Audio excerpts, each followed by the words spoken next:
ಕಾವೇರಿ ನದಿ ನೀರು ಹಂಚಿಕೆ ವಿಚಾರಕ್ಕೆ ಸಂಬಂಧಪಟ್ಟ ಹಾಗೆ ತಮಿಳುನಾಡಿನ ವರ್ತನೆ ಸರಿಯಲ್ಲ ಅನ್ನುವಂತಹ ಒಂದು ಹೋರಾಟಕ್ಕೆ ವಾಟಾಳ್ ನಾಗರಾಜ್ ಅಣಿಯಾಗಿರುವಂಥದ್ದು. ಅತ್ತಿಬೆಲೆಯ ಗಡಿ ಬಂದ್ ಮಾಡಿದ್ರೆ ನಾಳೆ ಚಾಮರಾಜನಗರದ ಕುಣಗಾನೂರು ಮತ್ತು ಪಾಲಾರ್ ಗಡಿ ಬಂದ್ನ ಮಾಡ್ತೀವಿ ಅನ್ನುವಂತಹ ಒಂದು ಕರೆಯನ್ನು ಕೂಡ ಕೊಟ್ಟಿದ್ದಾರೆ ಕನ್ನಡ ಪರ ಸಂಘಟನೆಗಳ ಒಕ್ಕೂಟದ ಅಧ್ಯಕ್ಷ ವಾಟಾಳ್ ನಾಗರಾಜ್ ಅವರು.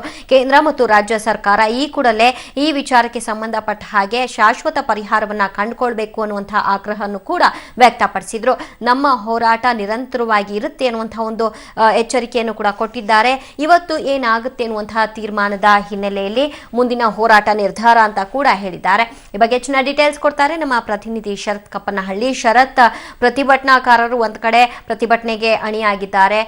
ಮುಂದಿನ ದಿನಗಳಲ್ಲೂ ಕೂಡ ಬಂದ್ಗೆ ನಾವು ಎಲ್ಲಾ ರೀತಿಯಾದಂತಹ ಕರೆಗಳನ್ನ ಕೊಡ್ತೀವಿ, ಅದಕ್ಕೆ ಸಹಕಾರವನ್ನು ಕೂಡ ನೀಡ್ತೀವಿ ಅನ್ನುವಂತಹ ಎಚ್ಚರಿಕೆಯನ್ನ ನೀಡ್ತಾ ಇದ್ದಾರೆ. ಈ ನಿಟ್ಟಿನಲ್ಲಿ ಮಗದೊಂದು ಕಡೆ ಕಾವೇರಿ ಮೇಲುಸ್ತುವಾರಿ ಸಮಿತಿ ಸಭೆ ನಡೀತಾ ಇದೆ. ಇವತ್ತಿನ ತೀರ್ಮಾನಗಳು ನಮ್ಮ ಪರವಾಗಿದ್ರೆ ಇದ್ಯಾವುದು ಕೂಡ ನಡೆಯೋದಿಲ್ಲ ಅಂತ ಅನ್ಸುತ್ತೆ.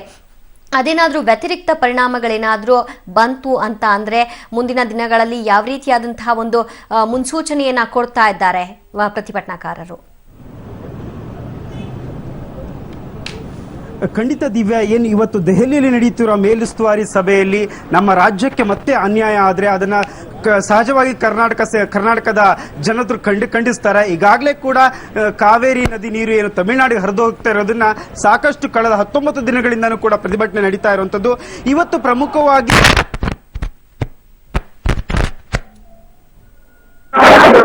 ಕನ್ನಡ ಪರ ಸಂಘಟನೆಗಳು ಇವತ್ತು ಒಂದು ರೀತಿ ತಡೆದು ಪ್ರತಿಭಟನೆ ಮಾಡ್ತಾರೆ. ಈಗ ನೋಡ್ತಾ ವಾಟಾಳ್ ನಾಗರಾಜ್ ಅವರು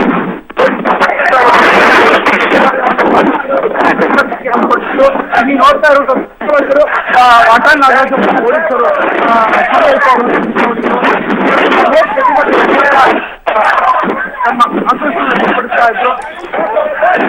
ಓಕೆ ಶರತ್, ಮತ್ತೆ ಸಂಪರ್ಕ ಮಾಡ್ತೀನಿ. ಅಲ್ಲಿ ಬಹಳಷ್ಟು ಜನ ಜಮಾಯಿಸಿದ್ರಿಂದಾಗಿ ಸಮಸ್ಯೆ ಆಗ್ತಾ ಇದೆ, ನಮಗೆ ಸರಿಯಾದಂತಹ ಮಾಹಿತಿ ಲಭ್ಯ ಆಗ್ತಾ ಇಲ್ಲ. ನಾವು ನೋಡ್ತಾ ಇರುವಂತಹ ಚಿತ್ರಣ ಗಮನಿಸೋದಾದ್ರೆ ವಾಟಾಳ್ ನಾಗರಾಜ್ ಅವರನ್ನ ಪೊಲೀಸರು ಬಂಧನಕ್ಕೆ ಒಳಪಡಿಸ್ತಾ ಇದ್ದಾರೆ ಅನ್ನುವಂಥ ಚಿತ್ರಣ. ಅಲ್ಲಿ ವಾಟಾಳ್ ನಾಗರಾಜ್ ಅವರು ಮುಂದಿನ ದಿನಗಳಲ್ಲಿ ಉಗ್ರ ರೀತಿಯಾದಂತಹ ಹೋರಾಟಕ್ಕೆ ನಾವು ಮುಂದಾಗ್ತೀವಿ ಅನ್ನುವಂಥ ಒಂದು ಕರೆಯನ್ನ ಕೊಟ್ಟಿದ್ದಾರೆ.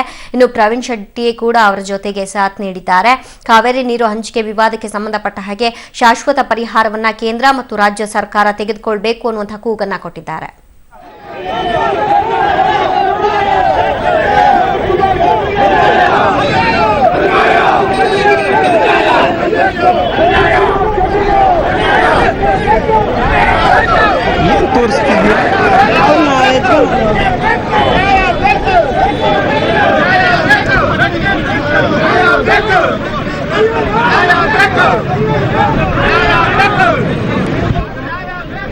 ಕುತ್ಕೋ ನಿಧಾನಕ್ಕೆ.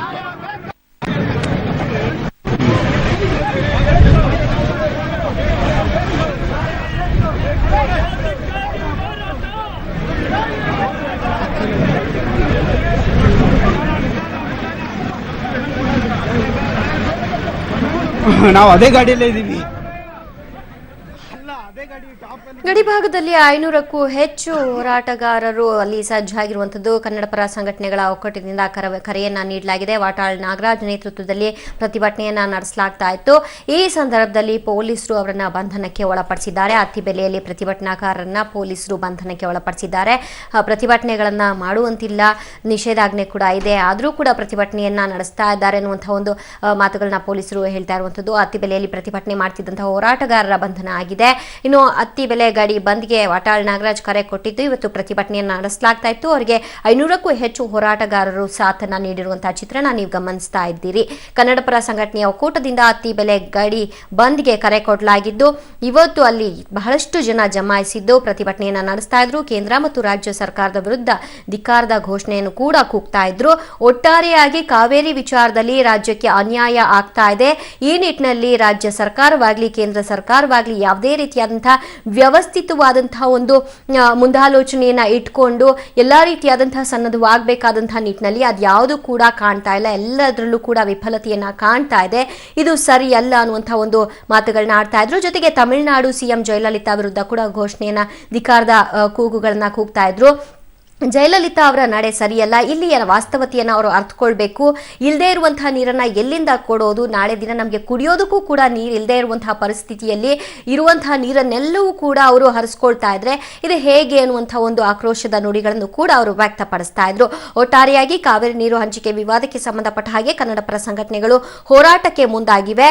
ಇಂದು ಅತಿ ಬೆಲೆ ಗಡಿ ಬಂದ್ಗೆ ಕರೆಯನ್ನ ಕೊಟ್ಟಿದ್ರು. ನಾಳೆ ಚಾಮರಾಜನಗರದ ಕುಣಗಾನೂರು ಮತ್ತು ಪಾಲಾರ್ ಗಡಿ ಬಂಧನ ಮಾಡ್ತೀವಿ ಅನ್ನುವಂತಹ ಒಂದು ಮಾತುಗಳನ್ನ ಕೂಡ ಕನ್ನಡ ಪರ ಸಂಘಟನೆಗಳ ಒಕ್ಕೂಟದ ಅಧ್ಯಕ್ಷ ವಾಟಾಳ್ ನಾಗರಾಜ್ ಹೇಳಿಕೆ ಕೊಟ್ಟಿದ್ದಾರೆ.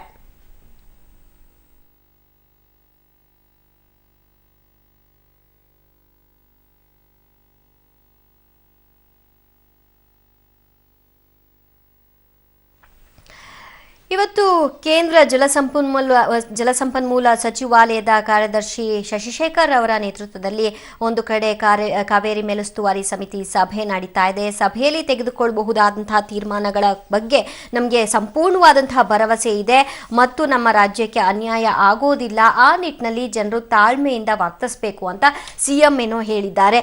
ಅವರು ಕೊಡ್ತಾ ಇರುವಂತಹ ಒಂದು ಸ್ಟೇಟ್ಮೆಂಟ್ ಅಂತೆಯೇ ನಮಗೆ ರಾಜ್ಯದ ಪರ ಒಂದು ತೀರ್ಪು ಬಂದ್ರೆ ಮುಂದಿನ ದಿನಗಳಲ್ಲಿ ಕಾವೇರಿ ನೀರನ್ನ ತಮಿಳುನಾಡಿಗೆ ಹರಿಸುವಂತಹ ಒಂದು ಸಾಧ್ಯತೆಗಳಿಲ್ಲ. ಸಂಕಷ್ಟ ಪರಿಸ್ಥಿತಿಯಲ್ಲಿ ಇದನ್ನ ಮನಗಂಡು ಸಮಿತಿ ಅದನ್ನ ಯಾವ ರೀತಿಯಾಗಿ ತೀರ್ಪನ್ನ ಕೊಡುತ್ತೆ ಅಂತ ಕಾದು ನೋಡಬೇಕು.